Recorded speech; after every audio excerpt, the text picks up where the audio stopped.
Welcome back, everybody, to the Arizona Cardinals rebuild on Madden 19. My name is Mr. Hurricane, and we pick things up here with the Cardinals in Week 5 with a 2-2 record. We're going to start the episode here with some scouting. So far, I've spent a lot of our points on the offensive side just because look at our offensive needs. We have major issues on the offensive line outside of Justin Pugh, I guess, and I've scouted a variety of first-round prospects. Now, there weren't a ton that fit our scheme, sadly, but there were some, and those are players that I do want to target. It's going to be interesting now, not just going after the best talents, but also those with the best upside, and those players are definitely the ones that have good ratings to begin and are a scheme fit. The XP you get as a bonus is so critical. And then defensively, linebacker is the main concern. I'm not too worried about the defense in this draft. I'd like to come away with a linebacker and a corner, but definitely this first draft is probably going to be pretty offensive focused. So the next order of business today is going to be to jump into another game, this time against the San Francisco 49ers. I like seeing us play our division rivals, and I feel that San Francisco right now could be the team that we are fighting with to get out of the bottom of this division if we do like finish in 4th place this year, or whatever. So we're going to take on San Francisco and try to get back above 500. So I don't expect us to spend a ton more episodes here in Season 1 of the series. This is normally how I do things, and if you follow my content for a while, you kind of understand that it seems a little slow in the beginning because I want us to get to know the team a little bit. Oh my, Marquise Goodwin, nice reception. But, you know, eventually things speed up quite a bit. I don't stay at the same pace all the time with these things. It's all about what do we need to get accomplished, and for me right away here is just to get to know the team a little bit, see some players hopefully stand out, and then build from there. First down, that throw is off the mark by Jimmy G. So far, I've actually been really impressed with the defense for the most part. We're just a little weak at linebacker. Maybe we could use some pass rush depth, but who couldn't? And then a third cornerback. Overall defense is not in a bad spot whatsoever. Third down here for San Francisco. Garoppolo short for Goodwin. Come on, we got to contain him.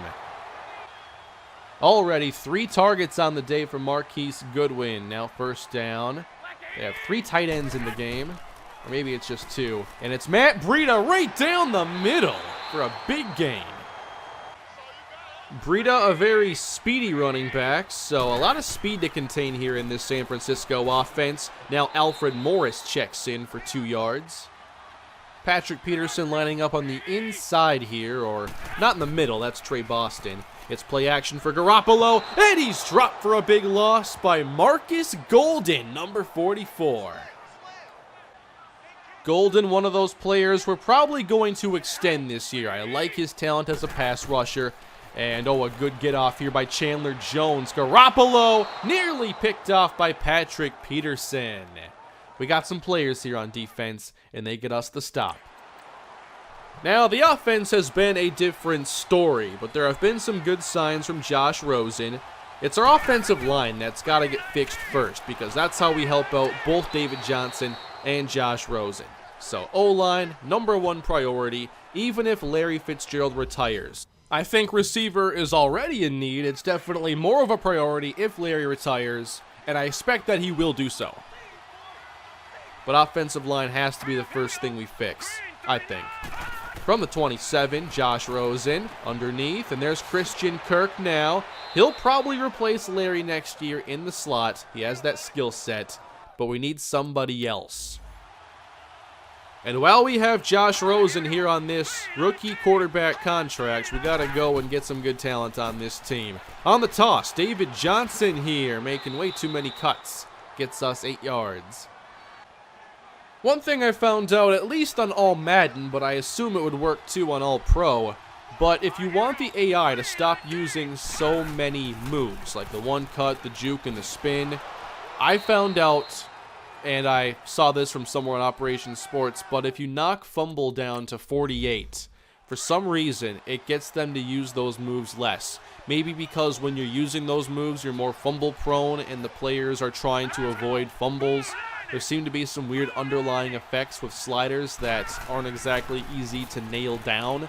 But when I tested out some stuff on All Madden, I found that putting fumble from 50 to 48 made the AI use far less moves and therefore run smarter. 3rd down and 3 here for Rosen. 2 receivers in the game. Rosen throws it quickly, and Larry Fitzgerald moves the chains. 3rd down and 7 here for Arizona. We go trips to the top. J.J. Nelson out on the boundary here. He's the downfield speed threat. And I think T.J. Logan is the back. Across the middle, another close play here. Larry Fitzgerald on the reception, and he did not move the chains. Team MVP Phil Dawson adds 3 more points. And we're tied up here in the first quarter. So we'll sim a little bit now. Jimmy Garoppolo to Kittle and Garcon for big passes. Then it's 5 yards for Matt Breida and a throwaway. Another, no field goal. They go for it and they convert. San Francisco still going. Defense trying to come up big here in the red zone as the first quarter winds down. Handoff, Matt Breida runs into his own man. Second effort inside the 7. Here in the I formation, another handoff, and Morris very close to the marker, hit down by Golden. Can we force the field goal here? Bunch formation for Garoppolo, set to pass it for the touchdown to Trent Taylor. And San Francisco pulls ahead. Cardinals take over now, and we're starting off with some good running from David Johnson, but then a penalty sets us back.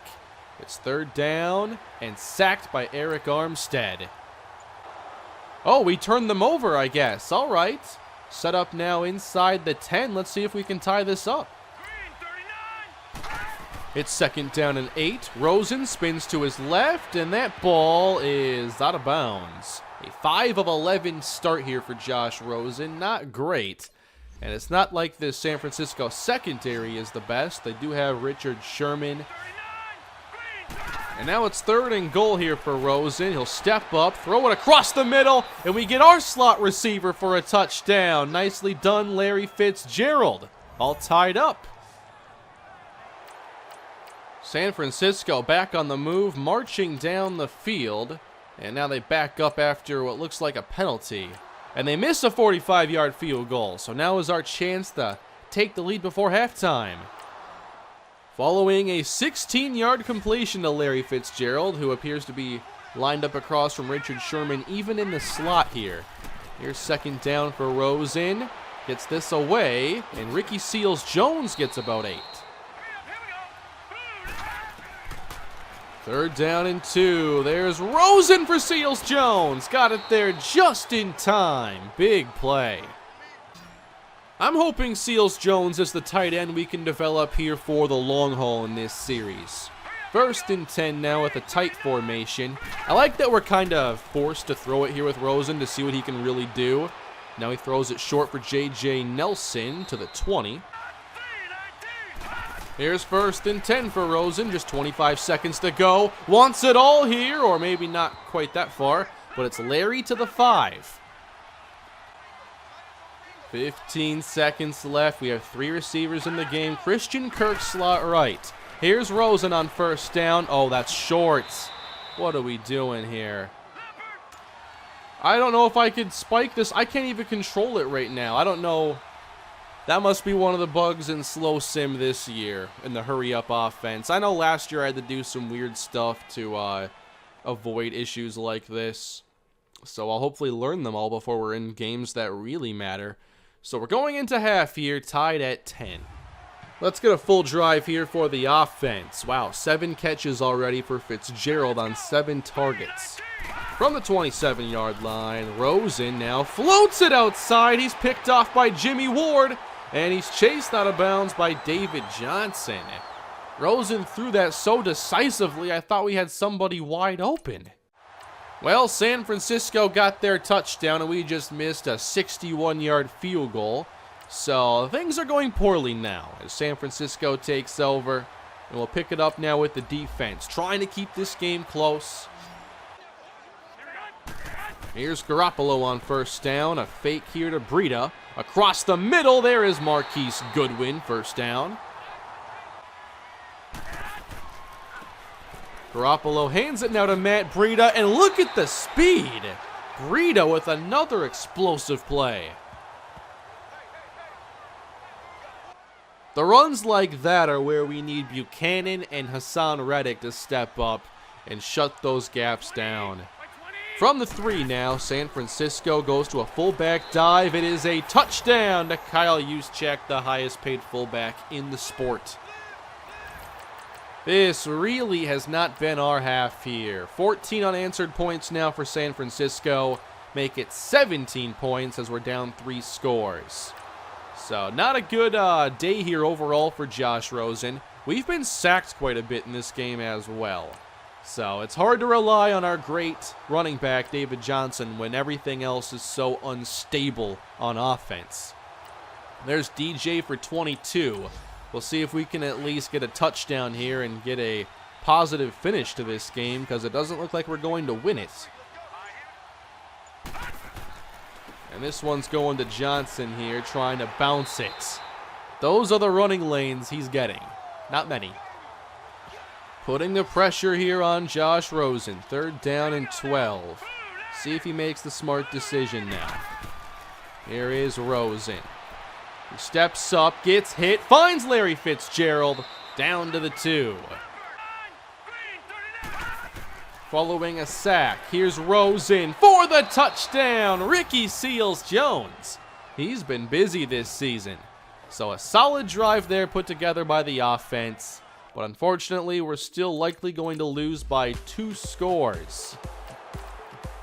All right, that's game, everybody. I did not expect this game to go quite like this. I thought either we'd win or lose close. But San Francisco really controlled that second half and didn't give us much of a chance. Plus, Rosen threw that really bad interception, and we didn't have enough answers defensively. So, big win for the 49ers. Rosen throws 41 times for 245 yards, 2 touchdowns, 1 pick. Didn't really stretch the field a whole lot with 5.9 yards per attempt. Matt Breida, 102. I really don't think we have the kind of defense that should allow this team to run like that against us. And then meanwhile, our running game with DJ, 2.6 a carry. We cannot waste his prime. Larry Fitzgerald, 10 catches, $113 and a score. That's all great. But it all comes here in a loss. 4 sacks on our quarterback as well. Not much went right here. I get so excited now for these archetype upgrades. Here we go, Budda Baker. He's earned a skill point. And we're going to put this one probably into zone here. His cover ratings aren't very good, so keep that in mind. Budda Baker, 68 zone coverage and 63 man. Zone is our scheme fit archetype, and he's already a pretty good run defender, so getting his coverage up is the top priority. Man coverage fits hybrid, zone fits zone obviously, so we're going zone. I want to get both up over the course of his career, but we do not get his zone coverage upgrade. So, you know, sometimes you get unlucky. I'd say this one is pretty unlucky to only get the intangible boost and then 2 to tackle, a skill he's already good at. It's different now being able to specifically pick out like late round guys that you should scout just based on scheme fit. So here's a 6th rounder, and when you take a 6th round player, you're definitely expecting them to be a backup caliber player.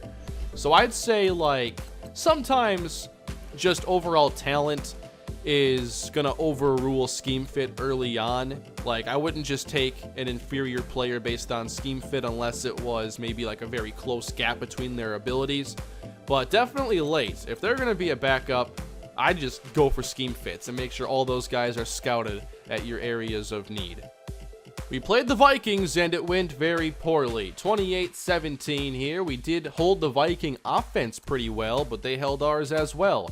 Kirk Cousins, 3 touchdowns, no mistakes. Josh Rosen, 2 touchdowns, 2 INTs. Then on the ground, David Johnson, 3.4 a carry, 4.7 for Dalvin Cook. Another big day for Larry Fitzgerald against Minnesota. We all know the story about him being a ball boy for the Vikings growing up. Ricky Seals-Jones scores another touchdown, so his development this year should go pretty well. I'd have to think so anyway. And then for defense, 1 sack for Marcus Golden, and interceptions here for Kendricks and Rhodes. We also have some players to upgrade, it appears. Two of them, veterans, Patrick Peterson and Mike Iupati. We'll start here with Iupati. I'm not sure how it's going to be upgrading these older players. See how much XP it takes, though? 62,000. This is probably the final upgrade of his career, if we're being honest here. Power upgrade it is, and he gets +2 pass block, +2 run blocks. So this is definitely a change of pace from Madden's in the past, the recent past anyway. It'd be hard at this stage of Iupati's career to upgrade pass block or run block in Madden 18, for instance. We just got 4 upgrades in that department and 1 to pass block power.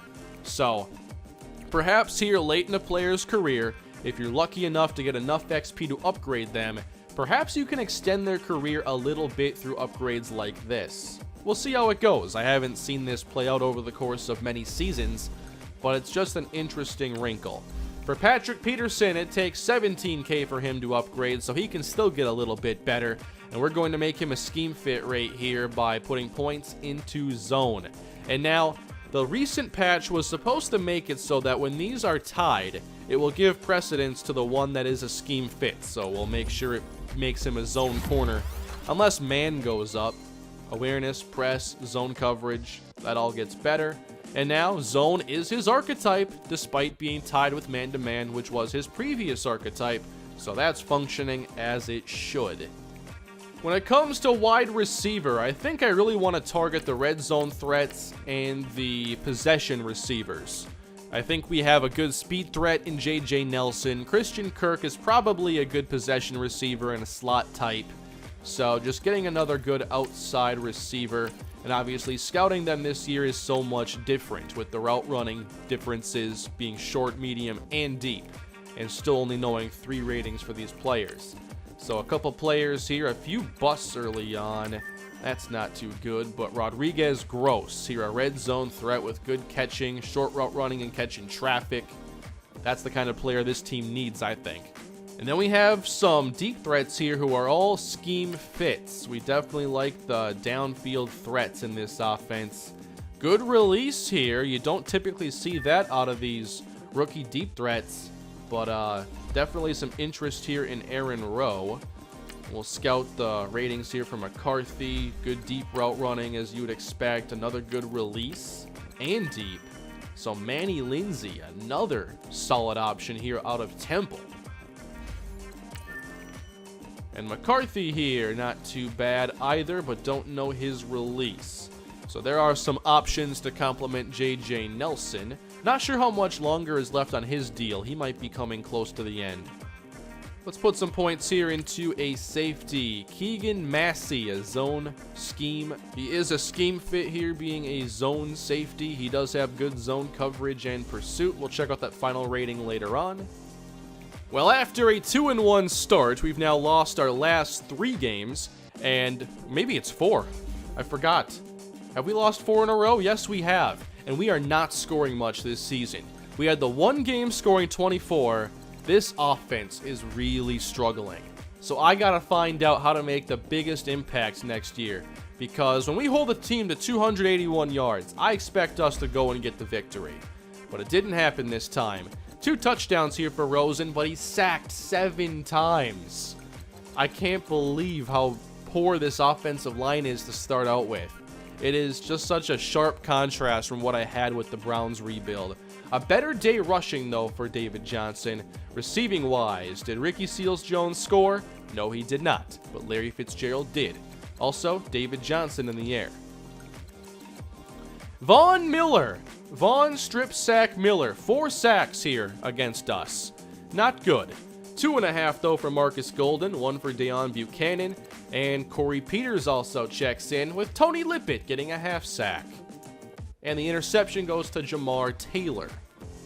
More upgrading to do. We have Ricky Seals-Jones and Zach Moore. I really enjoy just the upgrading system here being a part of this series.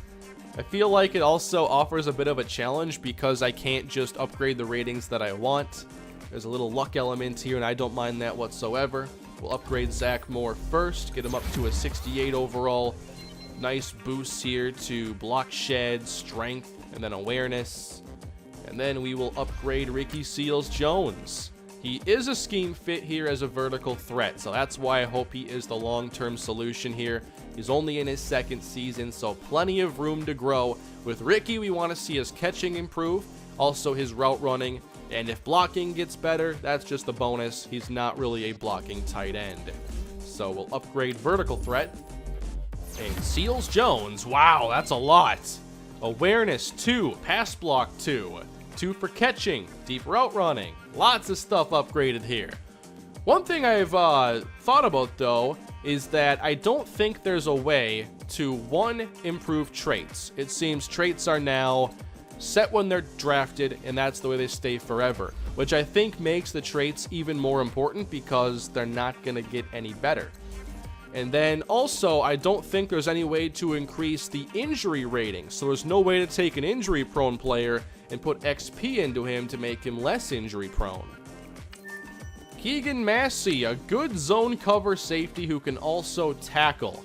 Now, we have Antoine Bethea and Trey Boston, along with Budda Baker, as the 3 safeties that play a bit for us. So, I'm scouting safety here as an attempt to be ready for when Antoine Bethea hangs it up. And another loss where we just can't score enough points. Well, I guess all losses are where you can't score enough points, but we're only scoring like 17 and under on a weekly basis. 2 more scores here for Rosen, only sacked 1 time, as we drop our second game this year to San Francisco. David Johnson did have a bit more success with 98 yards, but he did fumble.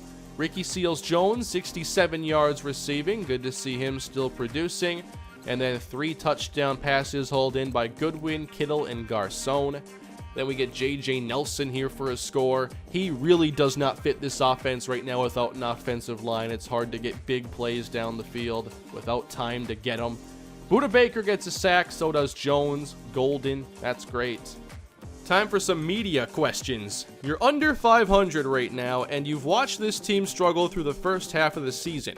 Turning it around as soon as possible has to be the mindset now, doesn't it? All I can do is use this last option. Absolutely, I believe this team is better than their record, but if we're not, then there's going to be changes. So popularity now will go down significantly with each loss. So I forgot what we were profiting before when the team was at least off to a good start, but I think it's dropped. We're at 4.24 as the net revenue gain. I know concessions are definitely down. Tickets are going down. We're selling less suites, less club. The mezzanine has almost 10,000 empty seats. All right, we're going to have to drop these ticket prices now for the remainder of the season, I think, just because we're not playing well. Hopefully that helps us out. But I'll keep everything else where it's at and hope that we get a rebound here in ticket sales. Oh, wow, that's really impressive right there. Will Wade from Florida A&M. Look at the short route running and A-, B medium route running. This player right here is almost a guaranteed steal late in the draft. Now it's an upgrade for Jermaine Gresham, another tight end who is probably getting the final upgrade of his career, I'd have to assume. How many will he get? Seals-Jones had like 7, and Gresham gets 8. +2 awareness, good deep route running, pass blocking. So, vertical threat at tight end. You get a lot of stuff upgraded. So at this stage, we've now reached our bye week. We're halfway through the season at 2-6. Next episode, what I think we're going to do is probably end this season. Now that we've seen a few games and we've gotten this year underway and we know that this team is not very good. We'll just check on some stats now and wrap up this episode. We have the number 30 ranked offense and the number 17 ranked defense, and neither of those marks surprise me at this point. Josh Rosen, 12 touchdowns and 7 interceptions this season. He's been sacked 18 times.